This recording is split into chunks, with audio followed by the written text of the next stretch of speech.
Uma vez na Cultura teve alguma coisa e todos os escritores que foram lá, tinha nós todos assim na vitrininha da Cultura. Aqui cada momento é um momento. Tá? Isso foi uma feira de Ribeirão Preto. A segunda, ó. Foi a primeira que eu fui. Cada viagem eu vou a um lugar e esse Santo Antônio é o meu santo protetor. Tem esse, tem aquele de madeira. Tá vendo lá? Esse é o Divino Espírito Santo. Minha mãe era muito católica, então ela acreditava nisso. São Francisco do Pantanal. Então São Francisco com as aves do Pantanal. Cada um é de um lugar. Isso aqui é uma pinga que era fabricada em Araraquara. Há 50 anos não existe, essa garrafa tem 50 anos. Esse é o jornalista. Eu descobri muito cedo que eu não podia terminar o jornal e ir para casa escrever, porque eu estava com o saco tão cheio. Máquina de escrever, barulho, essas coisas. E aí eu inverti. Eu sempre escrevi antes de ir trabalhar. Porque o meu emprego era escrever. Jornalismo é escrever. Eu tinha que escrever descansado. Então, durante anos, ou eu escrevia à noite, porque eu gostava da noite, ou eu levantava cedo, isso eu fiz mais. Durante muitos anos eu levantava cedo. E ia até um horário e aí ia para o trabalho. Nos últimos anos, o que eu fiz, ainda trabalhando em Vogue, eu escrevo de 5 às 10. Sento aqui e vou embora. Porque não tem telefone, eu nunca olho e-mail, eu só olho e-mail num determinado momento do dia. As únicas coisas vem o gato, vem, mas o gato vem e senta exatamente aí, ó, em cima desse papel.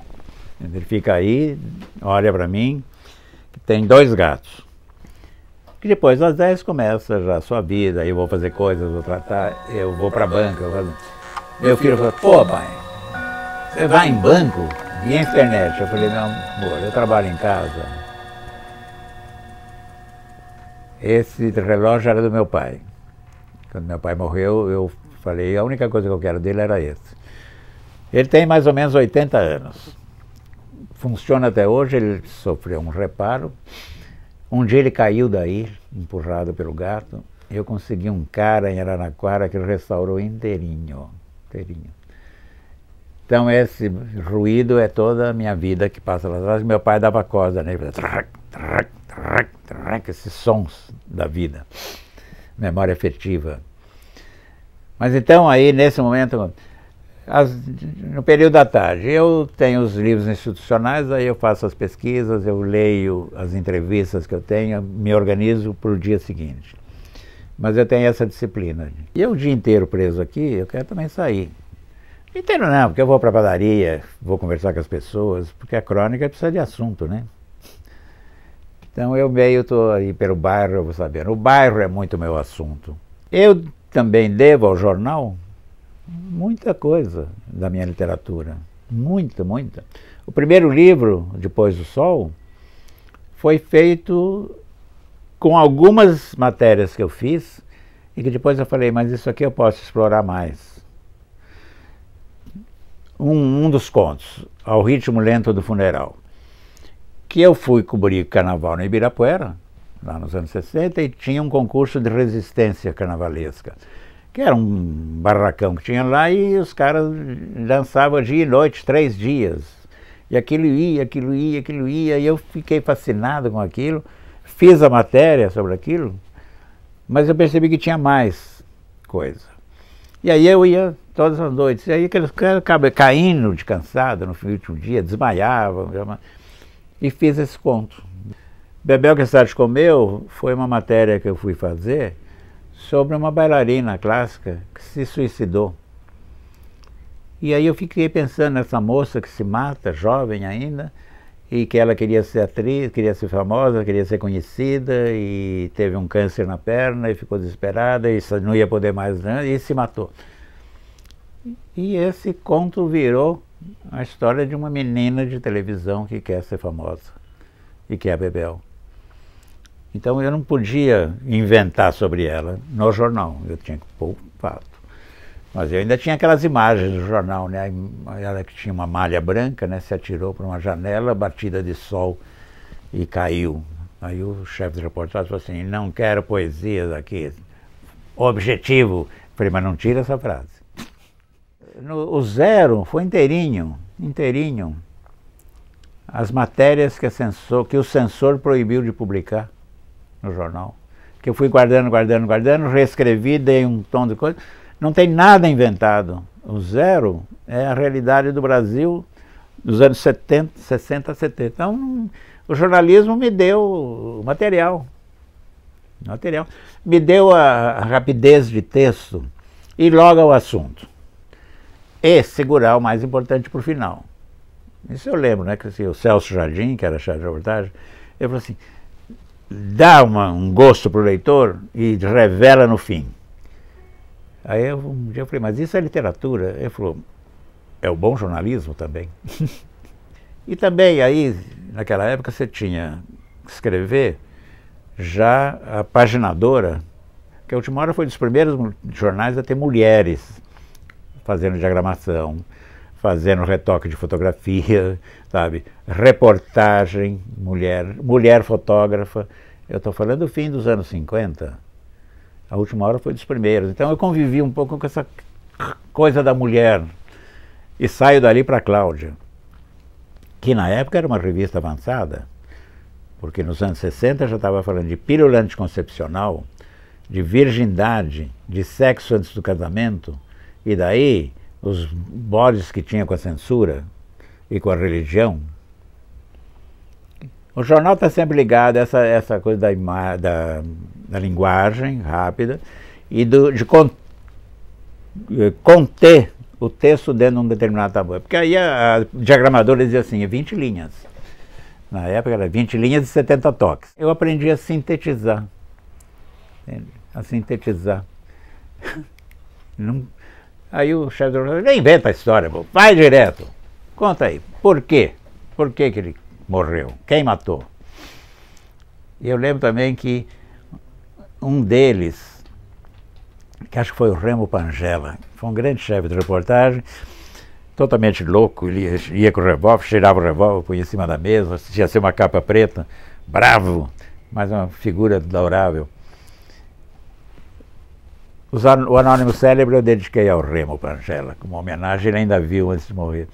Mas o Remo um dia falou assim, se você fala de uma coisa num trecho da matéria, porque às vezes tinha matérias maiores, aquilo tem que ter um significado. E aí eu lembrei de um conselho do Érico Veríssimo, que eu li uma entrevista do Érico, e o Érico dizia assim, se num determinado ponto da narração aparece um punhal, esse punhal vai ter que ter um significado em algum momento, senão o leitor fala assim, e o punhal? Então, o Érico, esse homem, já pensava, e se aquele chefe de reportagem aqui do jornal também tinha, olha como as coisas batem. É só você relacionar, né? Então o jornal foi uma grande escola, uma grande escola. Foi lá que eu aprendi a olhar, né? O Hemingway já dizia, saia sempre com uma cadernetinha na mão para anotar, porque a tua memória vai... Mas você vai encontrar na vida e na rua muita coisa. E a realidade, a inspiração é o que você vê em volta. E é isso. Se olhar, daqui a pouco eu te mostro o que eu tenho de cadernetinha. O tempo inteiro, eu ando o tempo inteiro com cadernetinhas. As crônicas vêm através da cadernetinha. Sabe? Uma situação, uma palavra que eu ouço. Adoro esses blocos.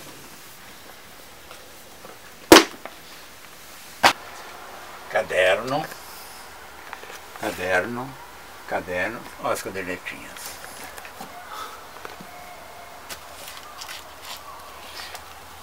Essa é uma de Paris, que é uma graça, que ela cabe no bolso direitinho.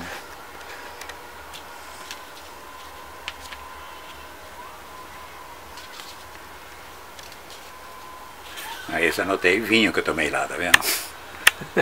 Esse aqui eu usei numa crônica, na última crônica que eu fiz sobre Paris, que eu jantei com o Afonso Romano e com o Luiz Fernando Veríssimo.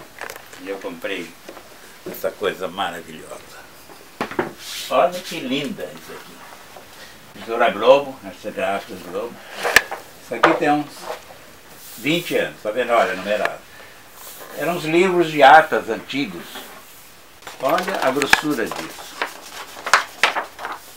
Trouxe na mão, né, no avião. Uma outra vez eu fui e achei mais dois, tá vendo aqui, ó. Isso aqui, de vez em quando eu vou na escola, ganho umas coisas assim. Outro dia eu peguei um desses e comecei a... Eu baixei um avião. Sim. E abaixei a mesinha. E fui escrevendo. Porque eu gosto de escrever à mão. Um monte de caneta. Não. Aí, um cara, um jovem executivo, sei lá, ficou olhando, aí ele pegou o bagageiro, tirou um puta laptop, última geração, um Palm Top, um não sei o que, ligou tudo e ele me olhava e eu, não. Aí, quando o avião aterrissou, eu saí, eu estava no corredor, e aí ele falou, por favor, meu senhor, por favor, por que o senhor não tem um laptop? Por que o senhor usa esse caderno, uma coisa tão antiga? Eu falei assim, porque eu sou deficiente. E saí correndo, para ele pensar, ele está com a cabeça virada. Por quê?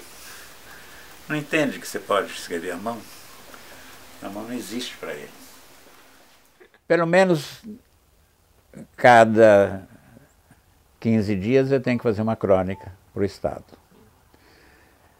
Todas as semanas eu tenho que fazer uma crônica para o jornal Tribuna Impressa de Araraquara.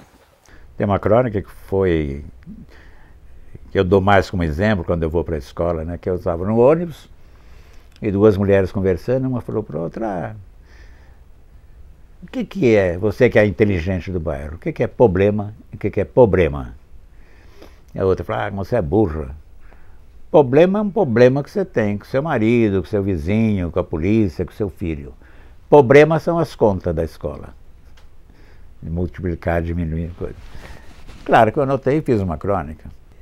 Porque a inspiração, nega, é o olho aberto. Isso eu aprendi com o jornal.